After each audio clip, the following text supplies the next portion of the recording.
Classy J here. So the following video is going to be my version of installing EL wire ambient lighting in my 2011 Jaguar XF. I believe the code is the X250, that model number. Um, so yeah, so basically the ambient lighting will be running across the dashboard, down the center console, and on all four door cards. So that's both front and both rear doors.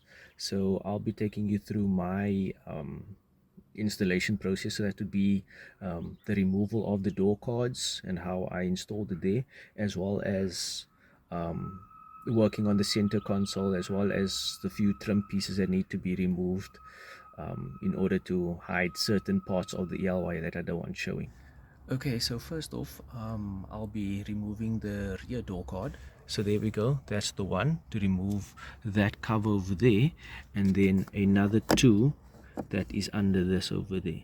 So I believe that's the T30, and this one inside here is a T20. Let's see if I can get this. Yeah, there we go, and that's it, and it pops out. And then you just get you a nice tool.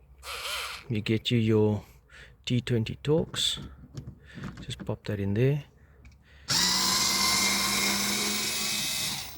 There we go. And then you carry on and you change out and you get your T30s and you remove that.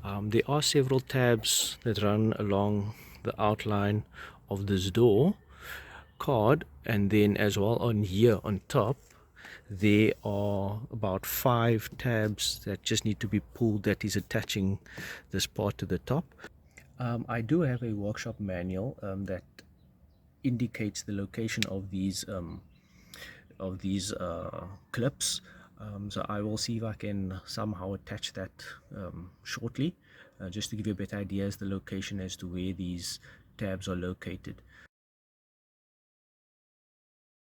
So it's just a matter of prying it out. If you have a pry tool, awesome. If not, your fingers might get a bit sore, so gloves are recommended. But just give it, good old-fashioned elbow grease, and the door card should come right out. And just a word of caution, not to rip too hard. There's very little leeway with the cables that are attached from the door to the door card, so just be mindful of that, not to rip it out and run the risk of ripping your wires.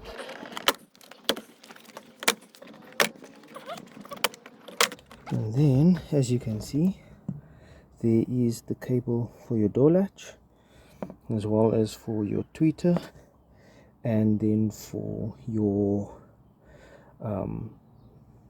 window switch. But I will show you that once I have removed all of these. Okay, so you just pull this out and take that out, and then move into this here. And it is a bit of a tight spot. Yeah, there's a tab there. Pull that out there. Okay, and as you can see, here is this cable here. Pull that out there. And then as well as you got for your module as well. Sorry about this. Little tab over there. So the plugs are this one here for your tweeter, the cable here for your door latch, the one at the bottom here for your window switch, and then the plug over here for your module. So this would be the one for your module. You just click that in there. This one is a bit tough to pull out, so squeeze this tab and give it almost like a push pull. This one, give it a squeeze over here. There we go. And then for the tweeter, the same, give it a squeeze over there and pull it out. And this is your cable. As you can see, that is where it clips in. You pull this out and you lift this out. See, these are the clips that I was telling you about, that onto the weather stripping. So this one here sometimes pops out, which is that there. So just remove that, or remember this before installing, to remove this and then clip it back onto the door before inserting the door card again. As you can see, all others were removed. That is where you pull on top. Okay, so now that the rear door is done, moving on to the front. So yeah, just pop something in there, pop that out, and there's your T20. There we go, and there's your other T20. Pop this in here.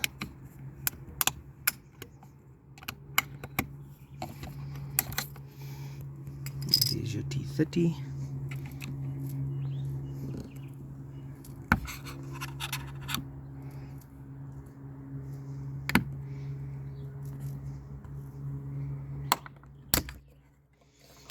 And there's your other T30.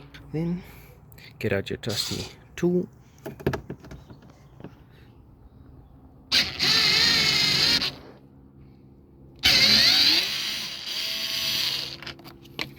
There we go.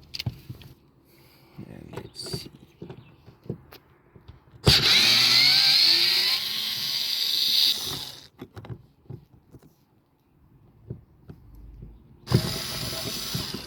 we go. Get out your T20.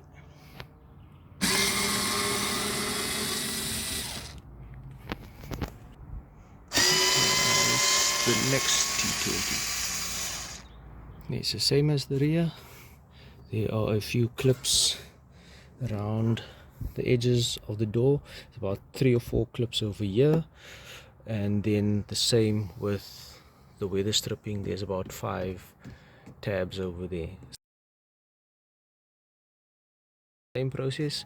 Give it your door card a good tug, not too far as well, as there are also several cables for the locking mechanism, for the window controllers, as well as for your seat memory, and then for your speakers as well.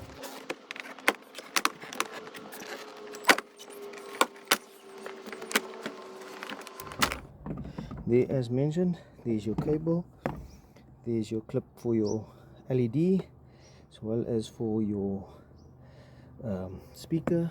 Okay, so as mentioned, there's this clip here for your mid-range, then there's this gray clip here for the LED lighting, as well as that cable for the door latch, and then under here for the window switches, and then there is also an extra clip at the bottom for your seat memory. This would be the one at the bottom for your seat memory. This clip is also just held on to the plastic, that you could just give it, once you do that, just give it a good tug and it will come loose. And then there is your for your light switch, as well as for the LED, sorry, your window switch, door LED, and then your mid-range speaker and your cable. Okay, so got the door cards in the garage, and I'll be taking you through the process of just how I installed mine. It's just basically this EL wire, nothing fancy. Got over AliExpress. I think for the whole vehicle, so that is 1 meter per door. It's 4 meters, and then I took out a 5 meter for the dash. Reason being because I'm running, like I mentioned, gonna do the portion of the dash as well as the center console. That will be one continuous EL strip, so hence the 5 meters, give room for whatever mistakes there may be. Okay, so this is the rear door card. In my opinion, I feel that there are 3 cool options for running your EL wire. One would be the standard, run from the one side to the other. That would look standard. Then the other option would be running it along this, just to accentuate this. That's not a bad idea. And then the other option would be to run it inside this groove here and down into there, run it along there.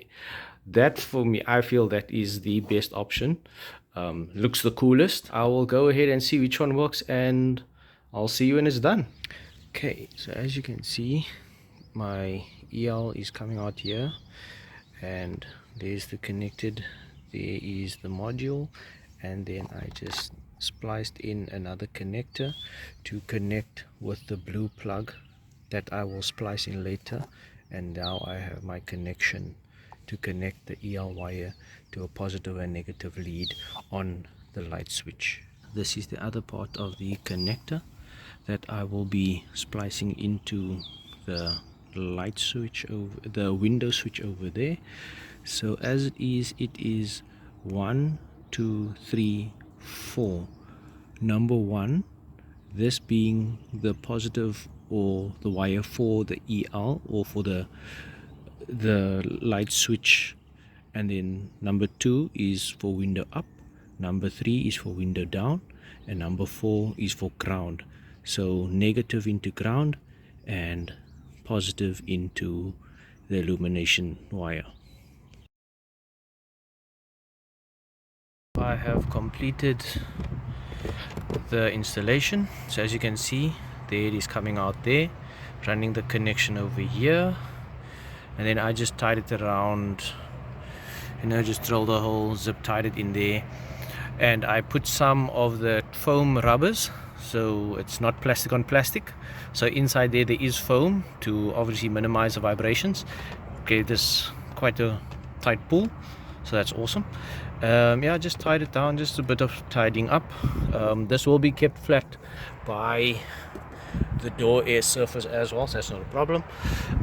Yeah, and then I just spliced it in with the positive and the negative of the EL wire. So when you do your dimming, these wires will dim as well as they are connected. Yeah, so that's the front doors are the easiest because it's a solid straight connection, no issues there. So I'm going to go ahead and reattach the door card to the door. So reattaching the door card is basically the same process as how you removed it.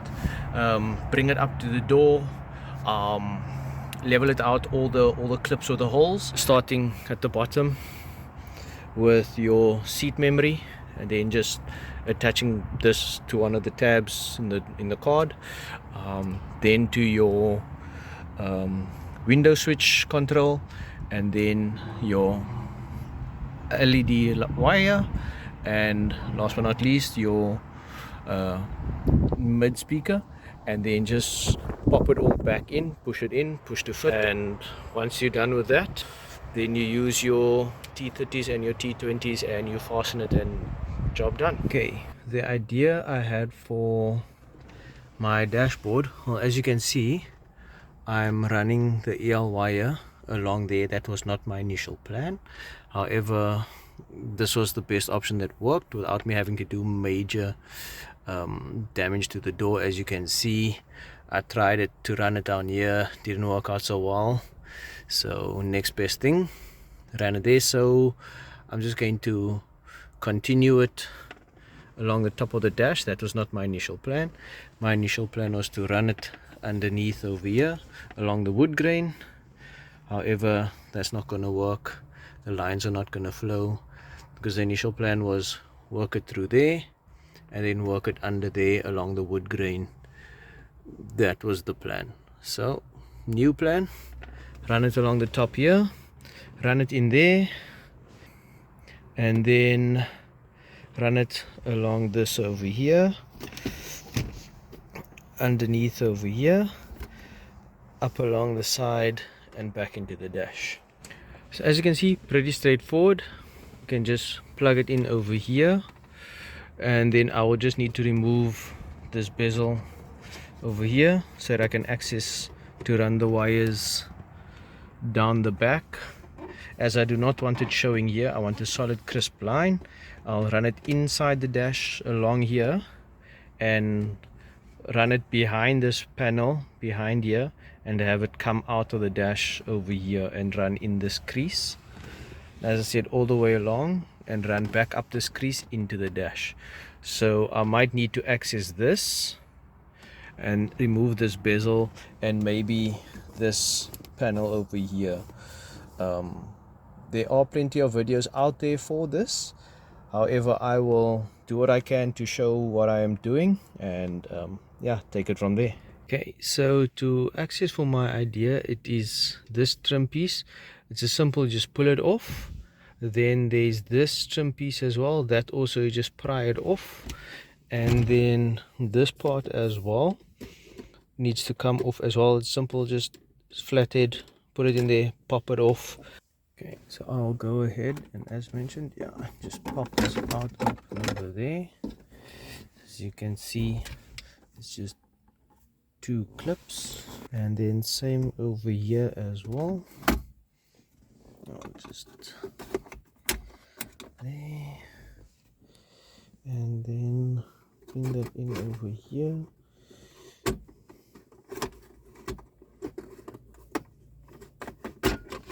There we go, pop that in over there, and there is your other 2 Torx. They look like T20s, so remove those 1, 2, 3, 4 T20s, and this panel is ready to come off. Can also, as mentioned, just give this a tug, and there you can see, remove that clip. This clip gets pinched at the bottom there, and you pull it out, and that will come off, and that as well. So that's a T20, and the other T20 that will remove these lower trim pieces, giving you access to remove this there as well. T20, T20, T20, and T20, and your side panels will then be able to be removed. Okay, so after removing the 3 T20s over there, one over here, and this one over there, once you've removed all 3 of those, just give this a tug, and it comes out, and it will expose that bolt over there and that bolt over there, and then as well as this bolt over here, and then there are 2 more bolts underneath, one over here and one over here, and then that will give you access to remove this entire under tray. So I'm going to remove this so that I can access this switch and use this cable, the blue and white wire, which is for the illumination. Use that and then tap into that to power my EL wire on the dashboard and center console. I removed this panel, put it back. It's not a lot of fun, even though it's 5 days. 2 T30s underneath this cover over here, they were quite a bit tough. So yeah, so now put everything back. I just needed access to this. So as you can see, there is a blue and white wire. Well, it's been a while, so it is now faded to blue and yellow. So yeah, so this blue and white wire over here, that is the power to get your ambient lighting. So I'll just tap into that, yeah, using one of these clips, as you know, splicing it into there, run the live wire through the one end and the positive to the new EL wire, run it through there, and all good to go. Run my EL wire. As you can see there, I managed to put the module over there in the pillar. As you can see, I removed the CD player as well as the HVAC and radio controls. Remove that panel, remove this from behind. It just slides out, there's no bolts attached to it, just to make it easier for me to access that. Put it in there. It's a nice plastic channel. I did have to, however, drill a hole so I could secure it with a cable tie. I did use double-sided tape on the inside, so I just use that now. It's all just, and as you can see, the power wire running it, so I'm going to run it underneath the lower panel and connect it then to the light switch. So time for me to put the center console back together. Trying to run it down the side here proved to be quite a challenge, as there's little to no gap in between. So what I found is, on the other side, as you'll see, I've done the same, but what I've done is I've just basically cracked loose these torques. So just basically about quarter to half a turn, just loose enough to make a gap so you can squeeze it in, and then once it's in, then just tighten it back up again. Then you know that piece is secured. So I know this piece over here, there's about 1 2 3 4 5, there's about 5 of these torques in here. So I just loosen them all, put this in, and then tighten them back up again, and it is securely fastened into this. So I'm just doing the same. I had to obviously do some measuring, you know, rough measuring, move it here, move it there, just so that I know exactly which point of the EL wire will come this side. So I put it in, so I'm just going to tighten that up, and then I can put this trim piece back, and then I can run it up into the dash. With the installation, there was 1 or 2 steps that I may have skipped out on, and that is basically the removal of the trim piece around the vent on the driver's side, as well as the side panel on the driver's side as well. So I will insert those clips as well. So to remove this trim piece, to access that T20, it's just a matter of using just a nice flathead, and it just pulls off. That's all you do, simple. And there's the T20 to be removed to access this bezel. It is also recommended, to make it easier, is to lower your steering wheel to the lowest point, as well as bring it out towards you as far as possible. It'll make it just easier to remove that bezel. And also, as you can see with my EL wire, to route it through here, I had to remove this. So you just need to pull off this weather stripping, and this whole panel is just held on by clips, and you just pull that all the way out. So here at the bottom, I mentioned there was 2 bolts, one that side, one this side. There is also another one behind this panel. So when you remove the 2 at the bottom and the 3 at the top, this whole panel over here actually will just hang by this one bolt that is hidden behind this plastic covering. So I left it like that, as I ran my wires inside here, just under here. So I just needed this to just hang for about a minute or so that I can just route my wires through here, because as you saw in the clips, that this was already hanging. I already unclipped this. This is just held together by push clips, that once you loosen this and it's hanging, you can just use your screwdriver, or if your fingers are strong enough, just unclip and pop it out, and then you can reattach this cover and just have this switch hanging. Okay, job done. Everything back to normal, the way it was. Time to have a look. Lights on. And there, as you can see. So that idea looks nice. Flowing from the one end to the other, continuously into the dash, through the cluster, and out the other side of the dash, along the door, and into the rear. Perfect. And down the center console. Perfect. I'm happy. Hope you guys are too.